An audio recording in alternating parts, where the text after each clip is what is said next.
계속 살펴보면서요, 종말에 대한 이해들을 갖고 있습니다. 말세는 고통하는 때다라고 이야기했습니다. 그래서 바른 신앙의 내용을 가지고 살아가는 것이 참으로 어렵다라고 했는데요.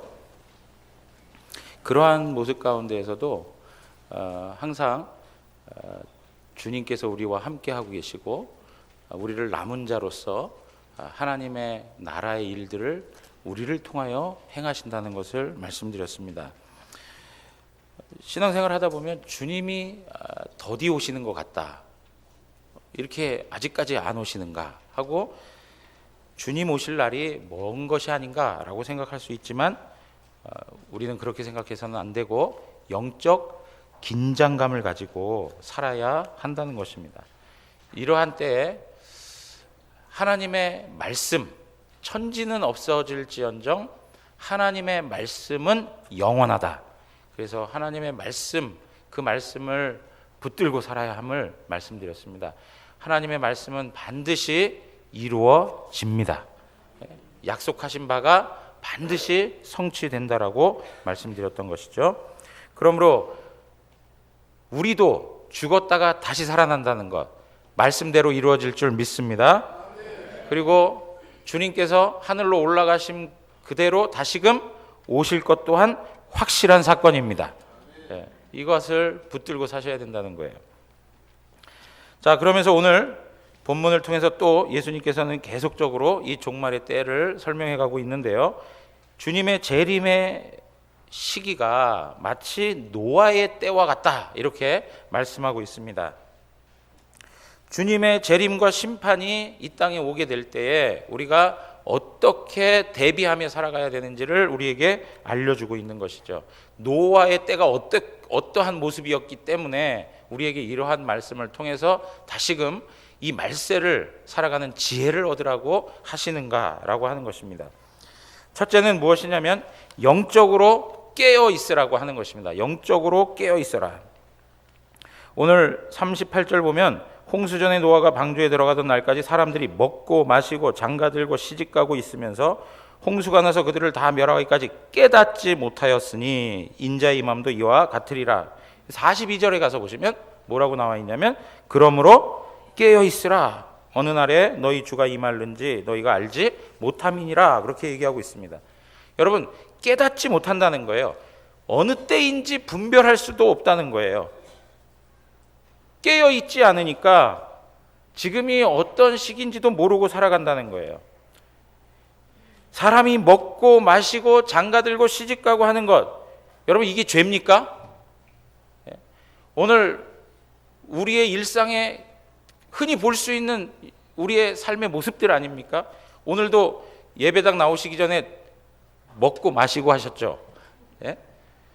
만약에 이 자체가 죄라면 우리 전부 죄인이죠. 이것에 대한, 기본적으로 죄인이지만 이것에 대한 죄를 짓는 것이죠. 그러나 오늘 주님께서 말씀하신 것은 사람이 먹고 마시고 장가들고 시집가는 것, 이러한 삶의 내용에 국한하여 사람들이 그냥 이 상태로만 살아간다는 거예요. 하나님께서 사람을 만드신 보다 고차원적인 목적이 있는데 그러한 목적에 대하여서는 생각하지 아니하고 어떻습니까? 인간적으로 먹고 마시고 시집 보내고 장가가고 그냥 일상의 삶만을 살아가는 거예요. 그러니까 하나님이 동물들하고 우리를 다르게 하신 가장 특별한 구분점은 뭐냐면 우리에게 영혼을 주셨다는 거예요. 여러분, 짐승은 영혼이 없습니다. 다시 한번 말씀드리지만 강아지를 키우면서 내가 엄마다 이렇게 절대 얘기하지 마십시오. 다시 말씀을 드리지만 동물하고 인간은 완전히 다른 존재입니다. 완전히 다른 존재예요. 인간만이 누릴 수 있는 고유한 특징이 있고 특질이 있고 특성이 있는 거예요. 그게 무엇이냐? 하나님의 형상과 모양대로 지음받았다는 거예요. 그리고 하나님께서 생기를 불어넣어 우리에게 영혼을 주셨다는 것입니다. 그러니까 인간 존재의 목적은 먹고 마시고 사는 데에만 있지 아니하고 영적으로 깨어서 하나님과 관계된 삶을 살아가는 것이 하나님이 우리를 창조하신 목적입니다. 하나님 그분과 관계를 맺으며 그분을 섬기고 그분을 영화롭게 하는 것이 우리 인생의 목적인 거예요.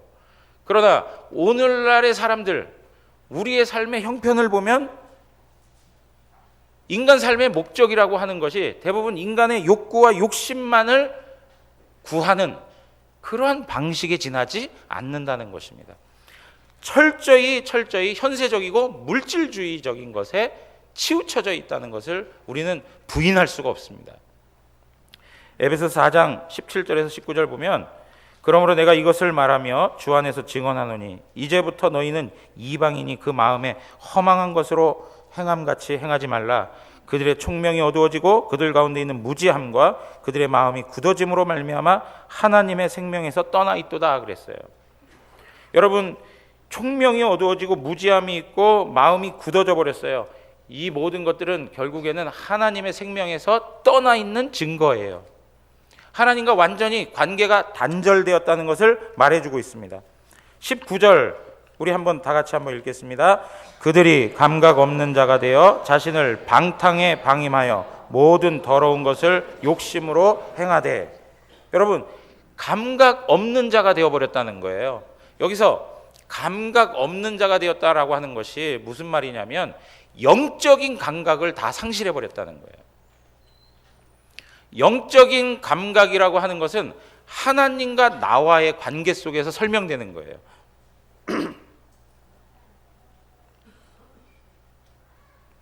영적인 감각이라고 하는 것은 하나님을 알고 지내는 것.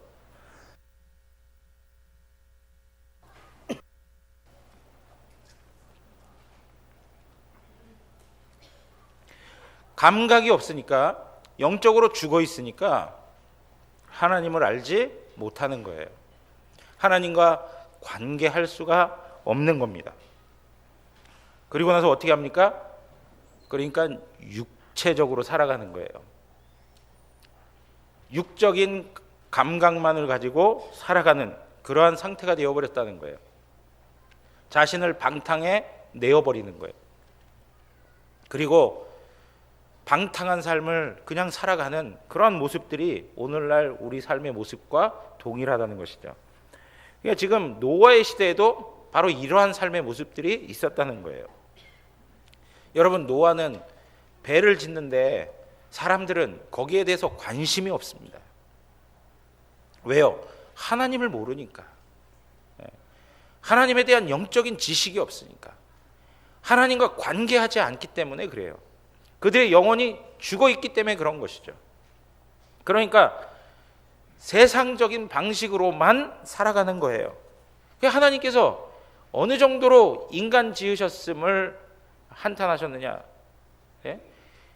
홍수로 그들을 다 죽여버려야 할 정도로 하나님께서 인간 지으셨음에 대한 안타까움이 있는 것이죠. 무엇 때문입니까?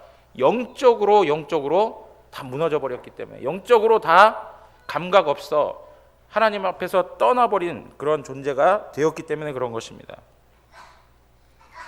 사랑하는 성도 여러분, 우리들의 인생의 목적이 무엇입니까? 한번 생각해 보십시오. 우리 청년들, 나의 인생의 목적, 내가 이 땅에 존재하는 이유가 무엇인가? 한번 하나님 앞에서 늘 생각해 봐야 하는 것입니다. 단지 이 세상 부귀영화를 누리면서 육체적 즐거움과 기쁨만을 맛보며 살아가는 것, 그것이 내 인생의 최고의 목적인가? 그것은 아니라는 것입니다. 영적인 것에 무감각한 것, 그러다 보니까 지금 어떠한 때인지도 분별하지 못하는 그러한 일들이 생겨나고 있는 것이죠. 영적인 깨달음이 없는 거예요. 지금이 무슨 시기인가, 지금 어떠한 상태인가 라고 하는 것도 파악하지 못하는 거예요. 자기가 죽어가고 있는 현실을 보면서도 내가 지금 어떤 처지에 있는지도 모르고 있는 그러한 환자처럼 자기 자신에 대해서 전혀 깨닫지 못하고 자기 자신의 영적인 비참함에 대해서 알지 못하는 거예요. 그리고 지금의 때가 어떤 때인지를 깨닫지 못하고 사는 거예요. 영적 분별력이 중요한 것이죠. 그래서 지금은 평안하다, 평안하다, 안전합니다, 안전합니다, 이러한 것을 이야기할 때가 아니라는 거예요. 도적같이 오시는 그날이 임박했기 때문에 하나님 앞에서 긴장감을 가지고 살아가야 된다는 것을 성경은 계속 말씀해주고 있어요. 임신한 여자에게 해산의 고통이 이른과 같이 갑자기 멸망이 이르를 것이다, 그렇게 말씀하고 있는 것이죠.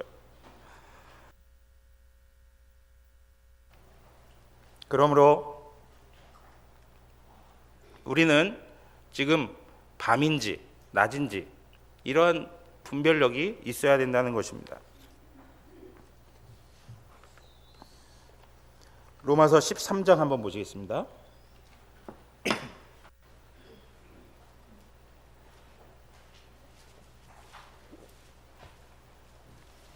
로마서 13장 11절에서 14절.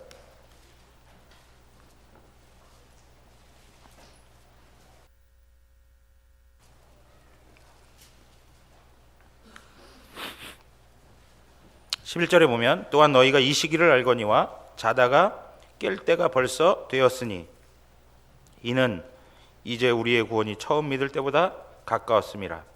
밤이 깊고 낮이 가까웠으니 그러므로 우리가 어둠의 일을 벗고 빛의 갑옷을 입자.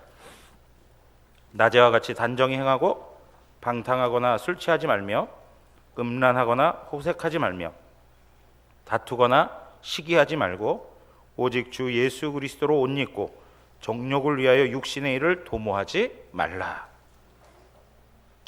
지금 밤인지 낮인지 그걸 인식하고 살라는 것이죠.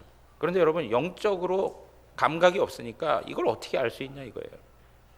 알 길이 없는 것이죠. 그래서 우리에게 영적 분별력이 있다는 것만큼 중요한 것이 없습니다. 영적 분별력. 예수님께서 이런 영적 분별력이 얼마나 중요한가를 우리에게 말씀해 주시는 내용이 있어요. 그게 무엇이냐면, 여러분 그거 아시죠? 마르다하고 마리아의 집에 들어가셔서 마르다는 예수님에게 무엇이라도 좀 더 해드리려고 막 분주하게 일을 하고, 마리아는 예수님의 발치에 앉아가지고 예수님의 말씀을 들었습니다. 그러니까 마르다가 막 하도 분주하니까 어떻게 해서든지 예수님 뭔가를 좀 음식을 좀 대접하고 싶으니까 막 분주하게 일하다가 예수님 발치에 있는 그 마리아의 모습을 보니까 좀 그 화도 좀 났던 것 같아요. 그러니까 예수님에게 이러죠. 마리아를 좀 가서 일을 좀 도우라고 좀 얘기해 주십시오, 이렇게 얘기하죠. 그럴 때 예수님께서 뭐라고 얘기합니까? 내가 많은 일로 염려하고 근심하지만은 몇 가지만 하든지 혹 한 가지만이라도 족하다. 마리아는 이 좋은 편을 택하였으니 빼앗기지 아니하리라. 그렇게 얘기하세요. 여러분, 우리가 이 말씀을 보면서 늘 이런 생각을 할 때가 있어요. 일하는 것, 열심히 일하는 게 부정적인 것이다, 나쁜 것이다. 이게 열심히 일하지 말고 뭐 해야 돼요? 하나님 말씀 앞에 나가야 된다, 이렇게 이해하는데, 사실 예수님께서 지금 지적하신 것은 그것에 대한 이야기를 하는 게 아니에요. 예수님께서 말씀하시는 것, 여러분 우리가 주님께서도 우리 여러 말씀들을 통해서 성실히 일하고 충성되게 일하고 정말 열심을 내서 일하라고 말씀하고 있지 않습니까? 그죠? 우리는 열심을 내서 일할 때 일해야 되는 거예요.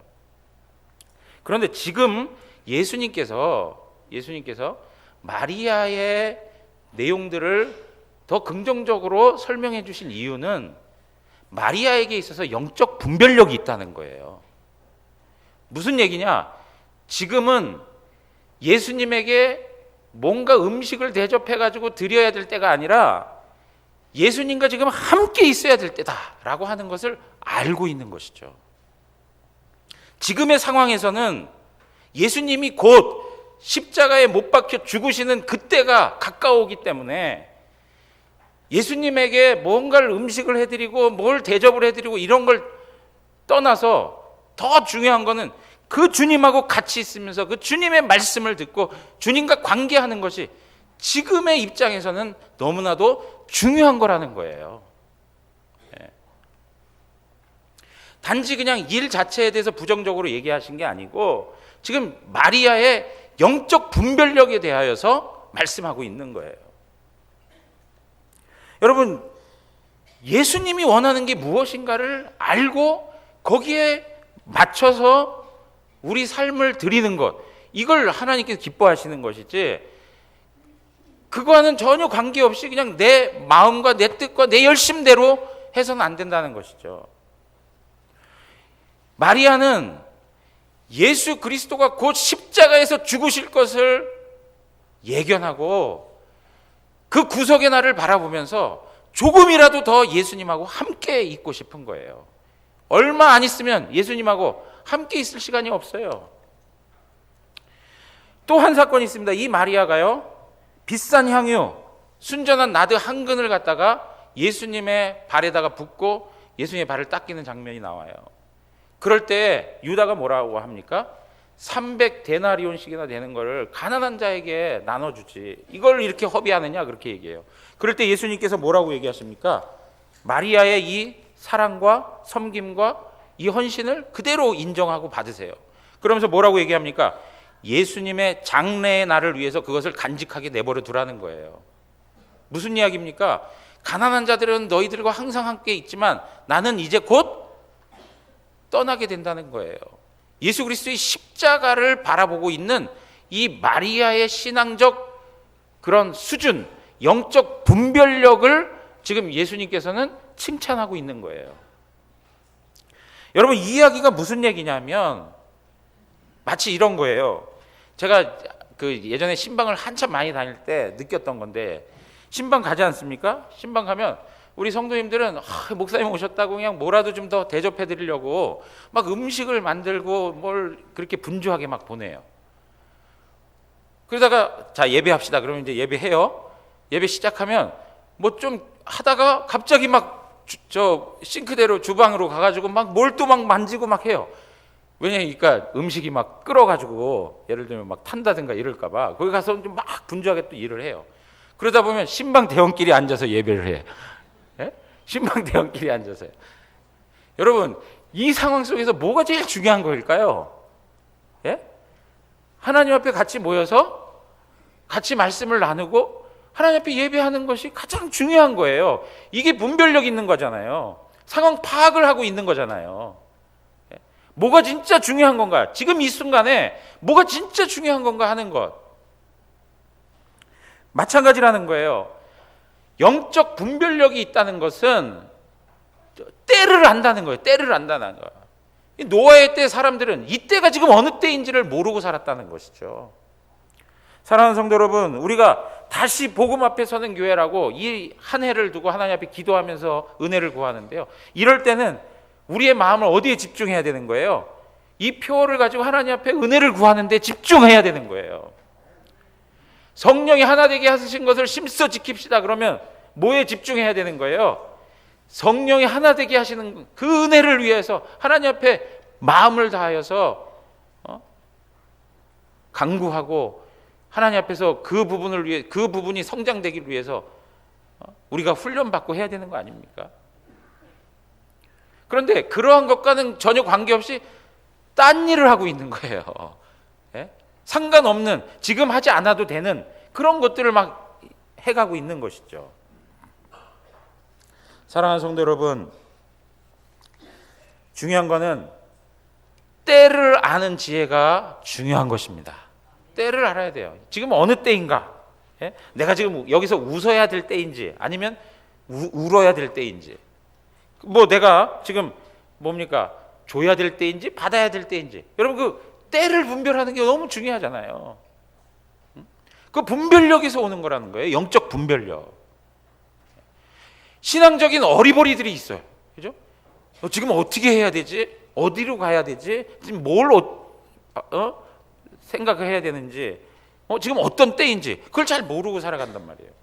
사랑하는 성도 여러분, 하나님 앞에서 영적 분별력이 있기를 원합니다. 예?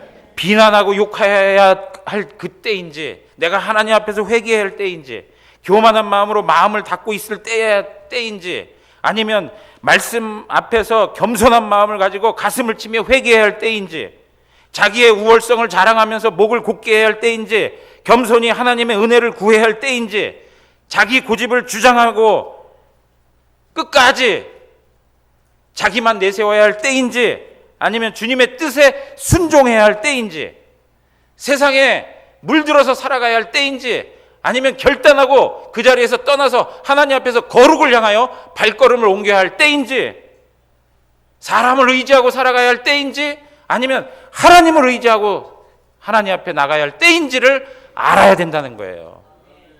예? 영적 분별력이 있어야 된다는 것이죠. 이러한 영적 분별력이 있는 자들이 결국에 무엇을 누리게 되느냐면, 그 다음 말씀 보면 하나님 앞에 데려감을 당한다는 거예요. 여러분 40절 41절 보세요.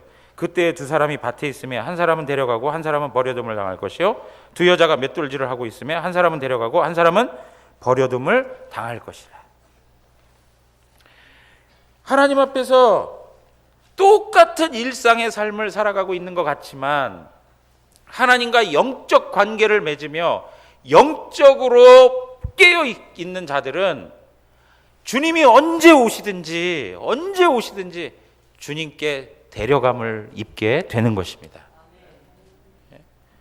여러분, 밭에서 함께 일을 한다는 게 뭐예요? 같은 인생의 목적을 향해 달려가는 사람들처럼 보이죠. 그러나 그 결과는 다르다는 거예요.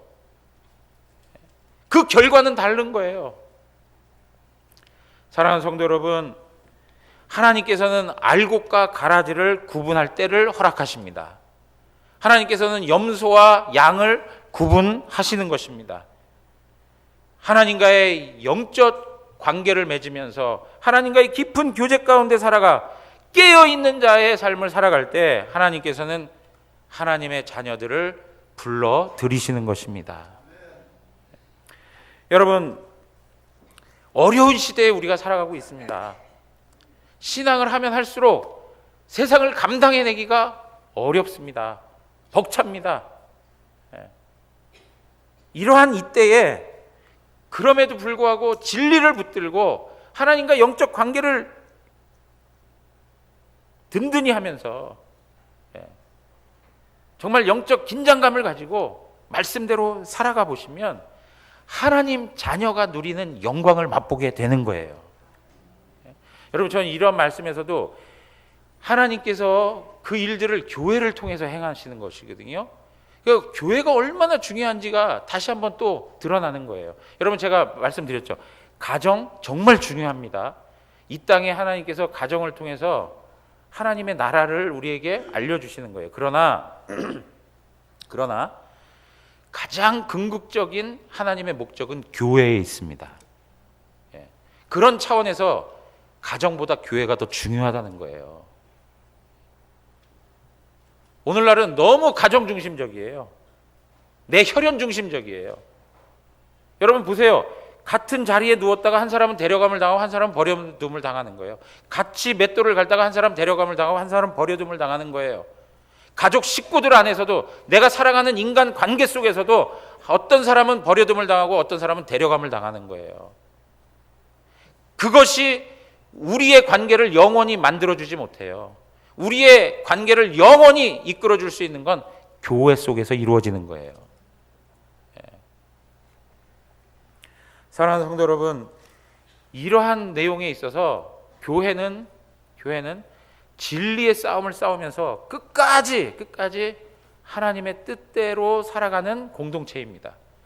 그런 과정에 서로를 격려하면서 하나님 앞에서 주님이 불러드릴 그날을 바라보면서 하나님 앞에서 인내하며 승리하는 삶을 살아가는 것입니다. 여러분, 어제 조병수 교수님, 우리 합동신학교의 조병수 교수님 오셔가지고 잠깐 대화할 기회가 있었습니다. 조병수 교수님이 이제 그 위그노, 프랑스의 위그노들에 대해서 이제 그 연구소를 열어가지고 활발히 그 연구하려고 하시는 그런 계획들을 갖고 있는데, 이 위그노가 누구냐면 결국에는 장로교인들의 뿌리예요. 뿌리, 신앙의 뿌리. 예? 우리 장로교의 아주 가장 뿌리가 되는 그런 사람들이에요. 그런데요, 여러분, 오늘 우리가 생각해 보면 프랑스의 개신교회가 너무 약하다라는 생각 들지 않습니까? 프랑스 그러면 그 나라가 하나님 섬기는 나라일까 할 정도로 참 희박하게 보여요. 그런데요, 프랑스에 지금도 위그노의 후예들이 아직도 존재하고 있다는 거예요.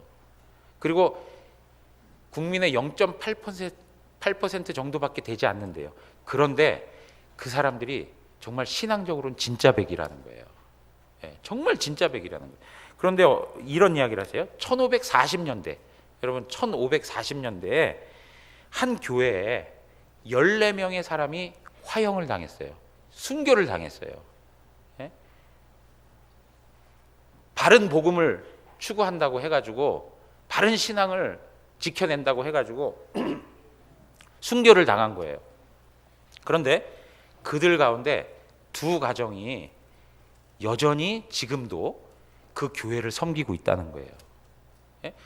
500년 가까이 지났는데요, 그 후예들이 여전히 그 교회를 섬기고 있다는 것이죠. 그 믿음의 선배들, 그 위대의 조상들이 하나님 앞에서 순교하는 신앙을 가지고 지금도 정말 소수의 사람들이지만 진리의 말씀을 붙들고 하나님 앞에서 싸움을 싸우는 하나님의 자녀들이 있다는 거예요. 대단하지 않습니까? 그 교회를 떠날 만한 이유들이 얼마나 많았겠습니까?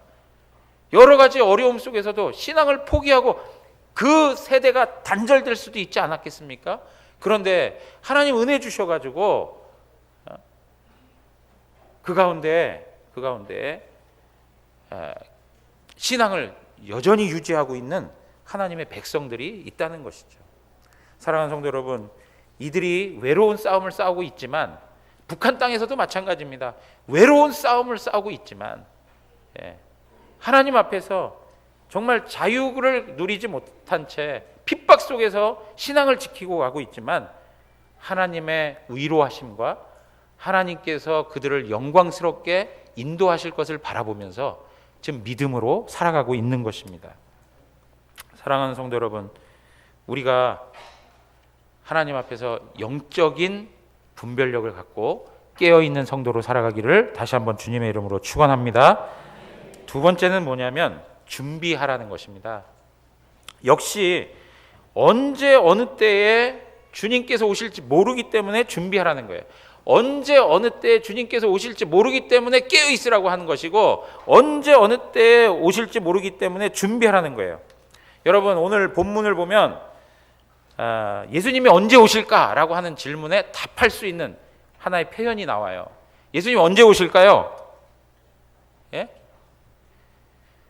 예수님 언제 오시는지 모른다는데요. 맞습니다. 모릅니다. 그래도 조금의 힌트가 있는 게 있는데 50절에 보니까 뭐라고 나와 있냐면 생각하지 않은 날, 알지 못하는 시각에 오신다 그래요. 예? 생각하지 않는 날, 알지 못하는 시각에. 모두 다 준비하지 않고 깨어있지 않는 그런 때에 주님이 오신다는 거예요.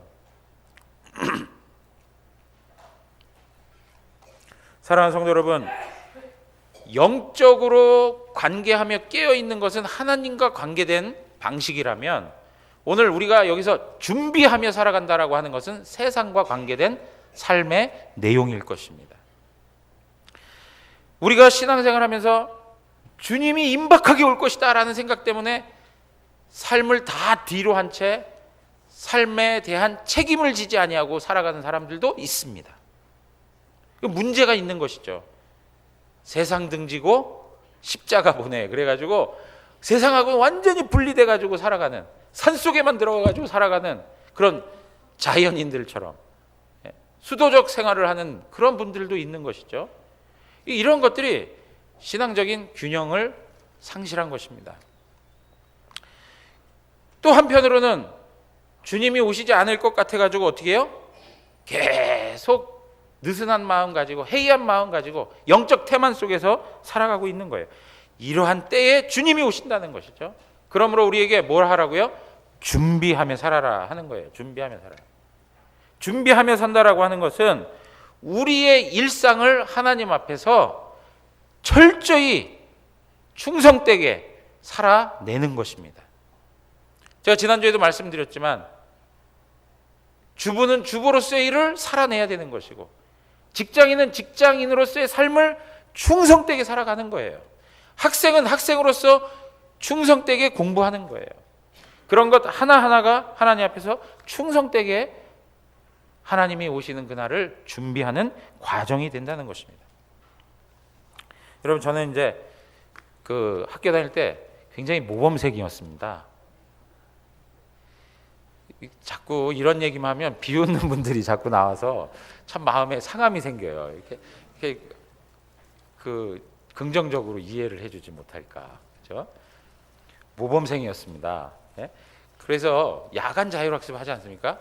야자라고 했죠. 야자도 거의 빠지지 않고 했습니다.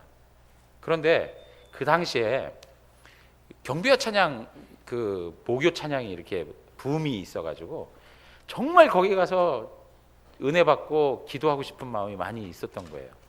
그래가지고 어떻게 하냐면 진짜 그야말로 1년에 한 번 마음 먹고 야간 자율학습을 뒤로 제끼고 도망을 간 거죠. 그러면 반드시 걸려가지고 그 다음 날은 매질이에요. 예? 그래서 제가 나는 진짜 나쁜 짓도 못하는구나. 물론 그게 나쁜 짓 아니죠. 내가 은혜 받고 싶어서 간 거지만 그래도 학교 룰을 어긴 것이기 때문에. 여러분 보십시오. 선생님들이 와가지고 체크를 하든 뭐 하든 학생은 늘 학생으로서의 충성된 삶만 살아가면 아무 문제가 될 게 없는 거예요. 그죠? 도둑이 재발절이다고 잘못한 부분이 있으니까 꺼려지는 것이지, 하나님의 자녀답게 삶을 충성되이 살아가기만 하면 아멘 주 예수여 오시옵소서 이런 고백을 하는 거 아니겠습니까? 예? 하나님 앞에서 충성되게 살아가는 그것이 우리에게 너무 필요하다는 거예요. 삶에 대해서 무책임하게 살아서는 안 된다는 거예요. 성실하게 살아가셔야 돼요. 그리스도인은 어느 누구보다도 삶에 대해서 책임 있는 자세로 열심히 살아가야 되는 것이에요. 사랑하는 성도 여러분, 주님께서 오늘 말씀해 보면 주인이 종에게 맡겨준 것이 있다 이렇게 표현하고 있어요. 종이 주인으로부터 맡은 바 된 게 있다는 거예요. 사명이 있다는 거예요. 여러분들에게도 사명이 있습니다. 여러분 사명 있습니까? 네, 사명이 있어요. 그 사명이 무엇이냐? 각자마다 다 다를 수 있겠죠. 그러나 우리에게 결론적인 사명은 무엇이냐면 주 예수 그리스도의 복음을 전파하는 거예요. 그래서 오늘 말씀에 보면 어떤 말씀이 있습니까? 여기 45절 보시면 충성되고 지혜 있는 종이 되어 주인에게 그 집 사람들을 맡아 때를 따라 양식을 나눠줄 자가 누구냐 그렇게 얘기했어요. 주인이 종에게 다른 종들을 맡기면서 그들에게 양식을 나눠주라는 거예요. 때를 따라 양식을 나눠줘라. 다시 얘기하면 생명을 공급하라는 거예요. 그들로 하여금 살아갈 수 있도록 모든 것을 공급하라는 거예요. 가장 근원적인 걸 제공해 주라는 거예요. 우리가 삶의 공간이 다르고요, 시간도 다르게 살아가지만 공통적으로 우리의 삶에 있는 것은 주 예수 그리스도의 복음을 전함으로 그들의 생명을 살리는 것입니다. 이것이 바로 우리의 사명인 거예요. 우리의 사명. 여러분 그 추상미 씨라고 아십니까? 예, 영화 배우이죠. 그분이 짤막하게 자기 삶을 고백한 내용이 있더라고요. 이분이 임신을 하기 위해서 자기 몸을 만들고 정말 그대로 임신을 하게 되었는데 임신했던 그 상황에서 유산하게 된 거예요. 그러면서 우울증이 아주 심각하게 찾아왔다는 거예요. 그래가지고 매일 자살하고 싶은 충동이 느껴져가지고 정말 힘들게 삶을 보냈다는 거죠. 그러한 어려움 속에 주님이 그에게 찾아가셔가지고 주님이 이렇게 말씀하셨대요. 내가 너의 남편이고 너는 나의 신부다. 그 말씀이 들려오면서 예수 그리스도의 십자가 환상이 보여지면서 자기가 정말 그 회개가 되면서 막 가슴을 저미며 펑펑 울었다는 거예요. 네. 펑펑 눈물을 흘리고 그러는 과정 속에서 이제 주님을 만나게 되었는데 3개월 동안을 아무것도 안 하고 주님하고 교제하는 것에 큰 기쁨을 누리며 살았다는 거예요. 다른 거 아무것도 안 해요. 뭐 7, 8시간을 끊임없이 주님과 대화하고 기도하고 찬양하고 말씀 받대는 거예요. 그게 얼마나 행복한지 세상에 어떠한 것을 갖다 줘도 그걸 바꿀 수가 없는 정도로 그냥 주님만으로 만족이 되고 감사가 되고 기쁨이 되었다는 거예요. 그러면서 그가 주님이 좀 빨리 오셨으면 좋겠다 이런 생각을 했다는 거예요.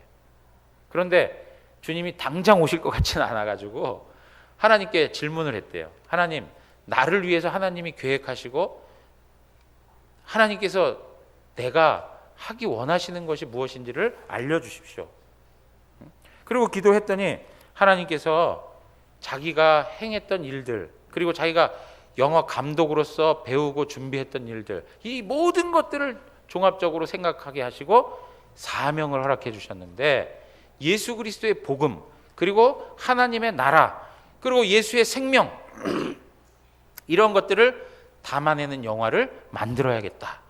이것이 내 사명이다 하고 그가 하나님 앞에서 이제 그런 일들을 행한 것이죠.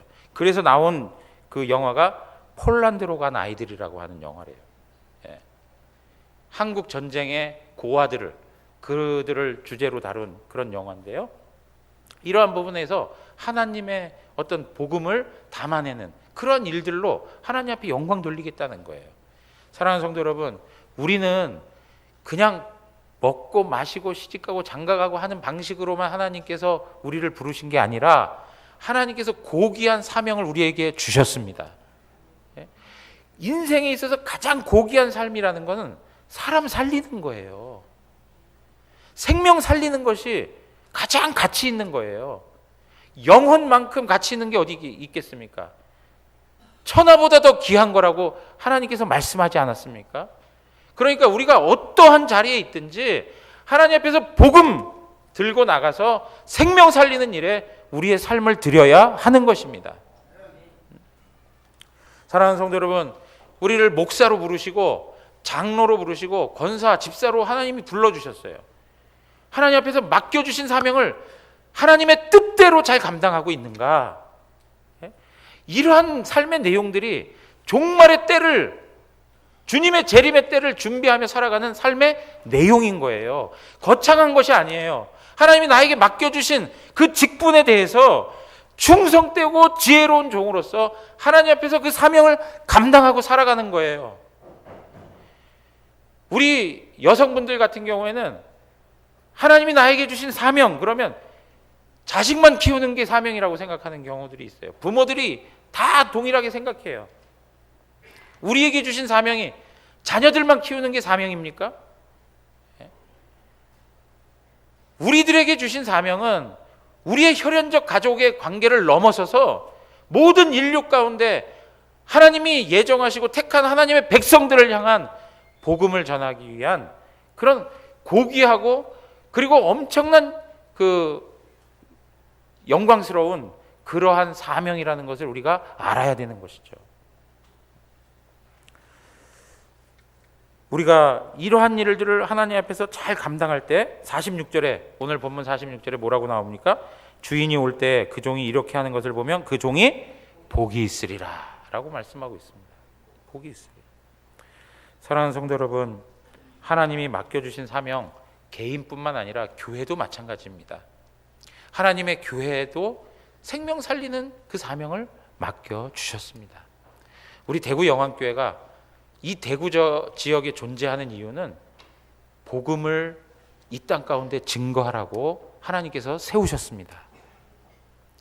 우리는 이 사명을 하나님 앞에 감당해야 되는 것이죠. 여러분, 제가 우리 요 근래 이제 선교사님들께서 이제 많이 오셔서 방문해서 말씀도 나누고 하는데, 이제 선교사님들이 그런 말씀하세요. 목사님, 파송교회가 있으면 좋겠는데 파송교회가 없습니다.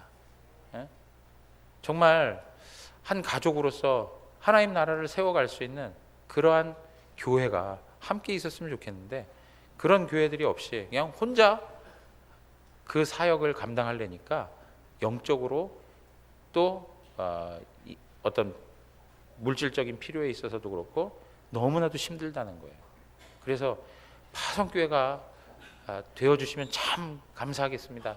그런 이야기들 참 많이 하세요. 그런데 우리가 가지고 있는 형편이라는 것이 있다 보니까 우리가 선뜻 또 그렇게 하지 못하는 부분들이 있어요. 그런데 여러분, 우리가 그것을 하든 못하든 간에 우리 대구 영안교회는 하나님의 복음에 대하여서, 그리고 하나님의 나라가 더 확장되는 선교적 사명에 열정을 가지고 하나님 앞에서 헌신하는 교회가 되기를 원합니다. 정말로 주님이 맡겨주신 이 사명, 누구에게 넘겨줄 수 없는 일이고, 우리가 조금도 지체할 수 없고 조금도 느슨하게 할 수 없는 일이라고 생각하고 전심을 가지고 하나님 앞에서 복음 사역을 위해 나아갈 수 있는 교회가 되어야 될 줄 믿습니다. 사랑하는 성도 여러분, 이러한 말씀들을 나누면서 우리가 이 생각을 좀 했으면 좋겠어요.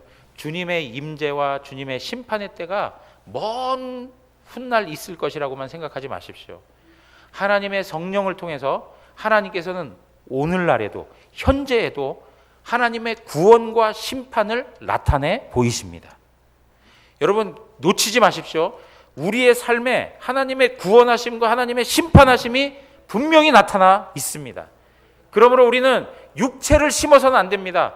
육체를 심게 되면 무엇이 나타납니까? 썩어질 것이 나타날 수밖에 없어요. 그러므로 우리는 성령을 따라 살아야 되는 것이고 성령으로 심어야 되는 거예요. 여러분, 우리 갈라디아서 말씀 한번 찾아보고 말씀 마칠 텐데요. 갈라디아서 6장 7절에서 9절입니다. 스크린에 없습니다.